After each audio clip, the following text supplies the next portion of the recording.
lot of people in my career have confused strategic plans and strategy. The strategy is the what, the plan is the how.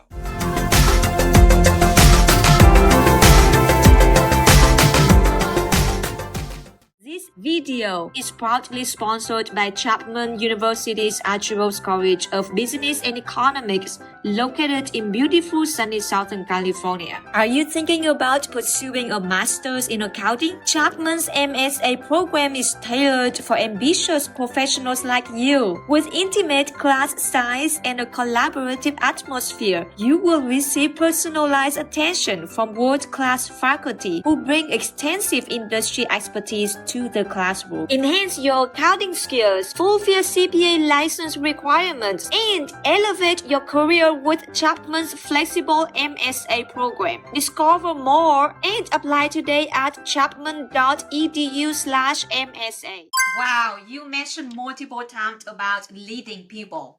Leading people sometimes is not easy at all. And you all the way high up as a CEO is probably even way more challenge than people just being like, oh, a manager, a director, a partner. And so I'm just curious, as based on your experience from leading people, what did you learn? What did you feel like is the most difficult thing to lead people, to motivate people to do what you think they should do, or to help them see what you seeing? Because sometimes it's not easy. No, it's not sometimes. Every time it's not easy. I guess there's a couple of things in what you said. One, they don't need to see what you see. In my mind, they need to trust you that what you see is possible. That's one. You can't make them do it exactly the way you do it because they're not you. That's one. And then two, the idea that people come together to achieve something is fascinating because everybody's different. And the best integration plans never materialize, meaning integrating people and the way they think. The other hard thing along those lines is changing people's mindsets. Somebody said to me during this past calendar year, human nature is undefeated. What does that mean? Well, human nature, people have a nature of them, and they're always going to do what they're going to do. And they never lose. Human nature doesn't really lose. If you can change human nature, if you can change people's mindset, if you can get them to widen their aperture, open their eyes, and be willing to go along on the journey with you, that's a huge step forward. And extremely difficult because human nature, people are risk averse, people are detail oriented. Human nature of the two individuals that told me it was impossible to get to 1.5 billion in 2025, human nature, their mindset was risk averse. Scarcity, it's too bold of a goal. And we didn't just make it by 2025. We got there 2 years early because everybody came along for the ride. Everybody was willing to trust the vision and then execute the strategy. And look, this is going to be listened to by many students. Look, it's sexy to start your own company. It's sexy to, have an instant success. I've heard people think that public accounting or CPA profession is boring. No, it's not. Maybe the way we do the work is boring. Maybe the repetitive things we do is, well, that's okay. Well, then let's change the repetitive nature of the work. The work itself and the connections and the collaboration is unbelievably satisfying. Could I have done something different and had as much fun? Well, maybe. Been as successful? Just because there's other opportunities to be as successful or more successful doesn't mean that the CPA profession and the public accounting industry is not wildly interesting and invigorating and satisfying. I believe it is. Yeah, you mentioned about one of the key points is change people's mindset. And yes, you mentioned that it's so difficult. I'm just curious if you can just share some tips and advice. What did you do to change people's mindset, human's nature? Because it's probably one of the biggest challenge when you lead people. Changing somebody's mindset or, their nature, as you say, is hard. And you need to find small wins, small items, and leverage them. I intentionally reorganized certain aspects of the firm to prove that we could do it differently because we had so much success over the years doing it one way.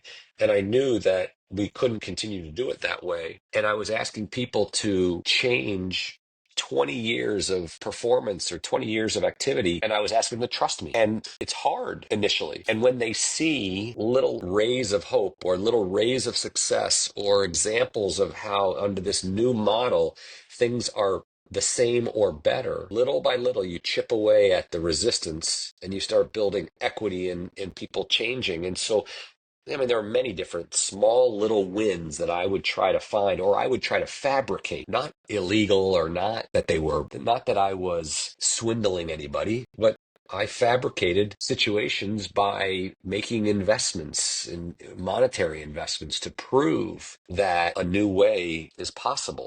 For instance, I wanted to move somebody out of a business into an administrative role, and that person was very nervous because the way the compensation plan worked. They were very comfortable where they were. They knew how their compensation was going to be calculated or awarded. Where they didn't know it, where I wanted to send them. And so what did I do? I guaranteed their compensation for a couple of years. So they felt comfortable. And that was never done before. And it wasn't anything risky for me because I knew the person was going to perform. I needed the person to move over here. So I wasn't taking on any risk and I was eliminating the risk for the individual. So I changed their mindset immediately. And when other people saw him in a new environment advocating for the change, they started realizing that things were changing and they started changing their mindset. So it was like the domino effect. So there are many different ways that while they seem aggressive or progressive, they're really not.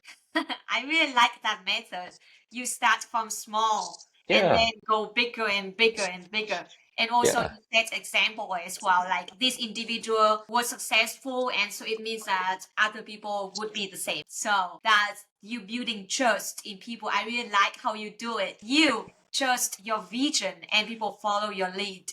I think that makes yeah. you a great leader. I love it. That didn't, and despite all of that, and despite the incremental progress, they still thought I was crazy. They still thought I was crazy. Yet they were willing to come along for the ride because there was something about what we were doing that excited them, that engaged them, that, wow, he's willing to take a chance like this. I've got to follow him. If he's willing to do this, why don't I want to be part of that? That's exciting. Yeah, and also when you were at Baker Tilly, you also create the trademark "break the mold." Can you explain more about that meaning, break the mold? I created that trademark when I left Baker Tilly. During my tenure at Baker Tilly, we did use that as a rally cry, calling card, an excitement builder so that people understood what they were doing. They weren't just changing a system or changing a practice or changing a habit. They were doing something much bigger, and that is they were breaking the mold of how firms had operated for so long. And so getting people to focus more on the vision and the mission is critical because human nature, people are predisposed to concentrate on the small things. The fact that I need to use a new tool, or I need to fold my paper this way versus that way, or I need to automate something. And so if you allow people to simply think about the micro changes, they just continue to stack up. And pretty soon, there's too many changes. If you get people to follow a vision, a higher calling of breaking the mold, then everybody realizes, wow, I'm a part of something very special. What I've found is they're less likely to focus on the thing that's changing because they're more focused on what the change will contribute to, and that is breaking the mold. That's so interesting. Wow. I love that concept. And I have to admit that I'm a very typical accountant and I'm very detail oriented. And so I like small thing over and over. So I feel like as being an accountant, I see that challenge for myself and I see probably a lot of typical accountants out there. They probably face the same that not all accountants have a big vision like can see the big picture. We like to see very small, tiny picture, Sure, and then we fix sure. the issues and say, yes, it's done. But then we forgot that it's like Yeah. nothing comparing with the big picture. Right, right, right. Look, So we had quite a bit of success in doing that. People loved the idea of being part of a movement. They loved the idea of being part of something bigger than themselves. I often talk about strategy, and this falls right in line here. I believe that all things lead to and from strategy. Executing strategy is critical to the success of any venture. And oftentimes I would find people that did not want to change a system or change a practice or change, do something different, whatever it was. And rather than focus on the specific thing they didn't want to change, I always remarked or responded with, well, if you're not doing this, you're off strategy, because every decision is made to enable strategy. And so when you don't want to use a new customer relationship management system, a CRM system, Salesforce or HubSpot, it's not about that. What I'm worried about is you're off strategy. And when somebody hears that they're off strategy, there's an emotional issue there. That's like a punch to the stomach. People don't like that. And so I wanted people to focus on strategy. I wanted people to focus on the vision of and the higher calling of break the mold, because then I get to focus on that rather than all the different things that are required to execute strategy or required to execute a higher calling like break the mold or some other vision. Wow, I like how you use the word strategies. And so, from my understanding, when you have strategies, you just create a plan to succeed. And so, how do you know that you create the right strategy for your career path or for your plan, for your goal? Well, many people confuse, Rosie, they confuse strategies with plans. A strategy is a manifesto. A strategy is a description of what you want to build or be in the future. I want to be a partner in a firm, or my strategy is to be the best in my profession. Then you put a plan together to become that best, meaning whether it's development or it's learning or what have you. Your strategy, hopefully it's based on what's in the marketplace and what's feasible. And your strategy may be wrong. You need to revisit your strategy every so often to make sure you are headed in the right direction, that the plan and the activities that you're performing are helping you achieve your strategy. Your strategy, in my opinion, doesn't need to be adjusted every year. It needs to be adjusted every few years, unless your strategy is just wrong and what you're doing is not helping you realize anything. The plan that you do to achieve your strategy is what needs to be tweaked on an annual basis, or a regular basis, not an annual basis, a regular basis. So in case, it needs to be tweaked if you find that it's not enabling you to achieve your strategy. If it is, just keep doing it, and just realize that it's going to take some time. But a lot of people in my career have confused strategic plans and strategy. The strategy is the what, the plan is the how. Oh, so I'm one of those people that I was confused before this conversation, that I thought strategies means you make plan. So now strategies is what, and then plan it is how. I will remember that. Good. I'm glad. Yeah. Since you talk to so many successful people, including your friends, your clients, I'm just wondering, what are the main characteristics that you find in these successful people? Well, always wanting more, always having a vision of something that's beyond where they are today, the ability to communicate and articulate their strategy and their vision, the ability to connect with people. It should be a CEO. There's a number of CEOs that are more operator types, and I've experienced some of those individuals. And so my helping them is to elevate to be CEO and leave operations to others. Not to say that the CEO can't be involved, and the CEOs need to take on different responsibilities than chief operating people. I see. That's interesting. Wow, that's very far away in my career about to understand about CEO. So it's good to know. And so for people who want to be a CEO in the future, these are characteristics that you want to develop. Correct. Right. Alan, we talked so much about the career, about how amazing you have done in this profession. I'm just curious to learn more about yourself. That what do you do for fun? How do you balance yourself after being all those busy years, and now you are a retired CEO, but you still not retired. You're still working. And so how do you find the balance, and what do you do for fun in your life? Well, I do quite a bit. I'm an avid health nut, so I'm constantly working out and exercising and improving my physical, state. I do quite a bit of reading. I spend time with friends and family. I love being on the water. So we have a place on the ocean, which is a lot of fun. And I constantly absorbing and working on acting on my curiosity to learn more from other people and observing people. I'm able to turn it off when I want to turn it off and then turn it back on when I need to turn it on. So this week has been a great week with our daughter here. Our son comes to see us next week, and my wife, our dogs, and it's a great time to be with everybody at the end of the year. That's amazing. How can you turn it off and turn it on with your curiosity? Because I love learning. And I always find that even I do something, I always find that what can I learn from this? But to some point, I feel like I'm just so tired of learning. I want to take a break, but I couldn't turn it off. My brain just constantly working, even I want to turn it off.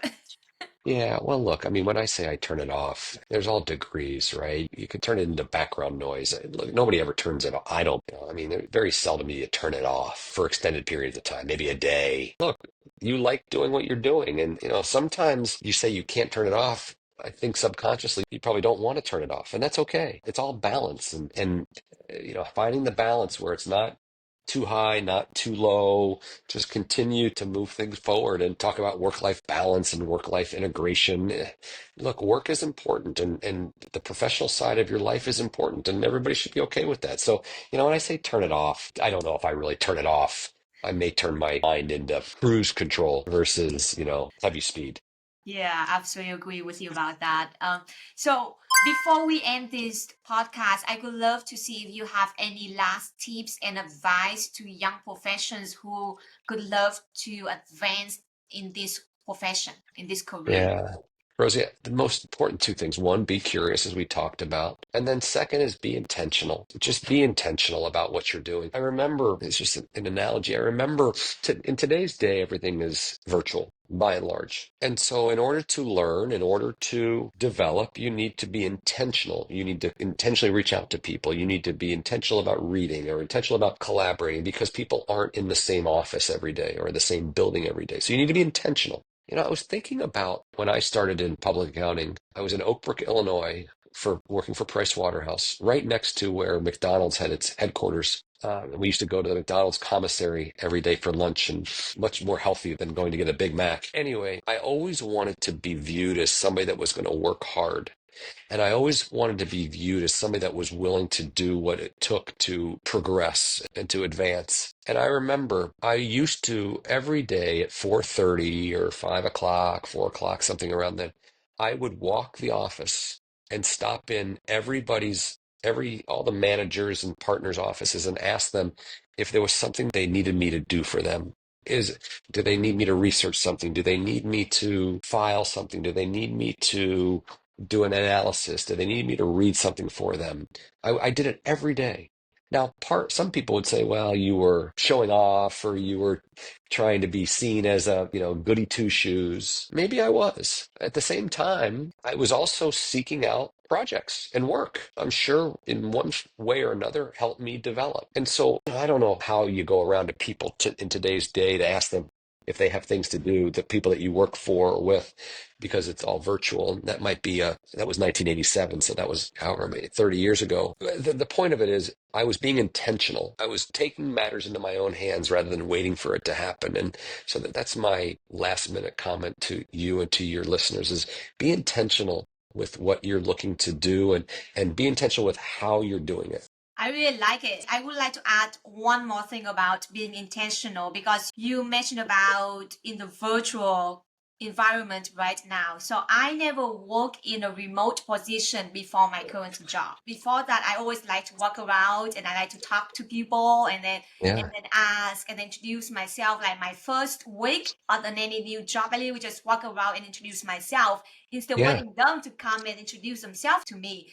And so for the new job, I was like, what would I do? Like, how can I introduce myself? And I'm not in the office. So I actually set up like 10 minutes only. Not more than that, not less than that. And then I send to the partner, to director, to managers, and just send an email. In the email description, I say that I just start my new job, I would like to introduce myself. And I know you're busy. I would not to go over 10 minutes. And so I was intentional to introduce myself to my new job, to new managers, to new directors, to new partners as well. And so that's something, if people, you are listening to this podcast, you are wondering how you can be intentional in the virtual world, set up 10-minute meeting, not half an hour, not an hour. No one has time for that long meeting connection. Yeah. Oh, that's wonderful. Good for you. Good for Yeah, you. but That's a yeah, great I love example. that. I love those two tips that you just shared with us, the last two tips, like having curiosity mindset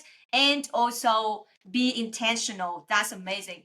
Thank you so much, Alan, for the interview today. And I appreciate your time and also appreciate all your successful stories as well. Well, thank you, Rosie. It's been a pleasure talking with you today, and happy holidays and happy new year. Thank you. Same to you and your family.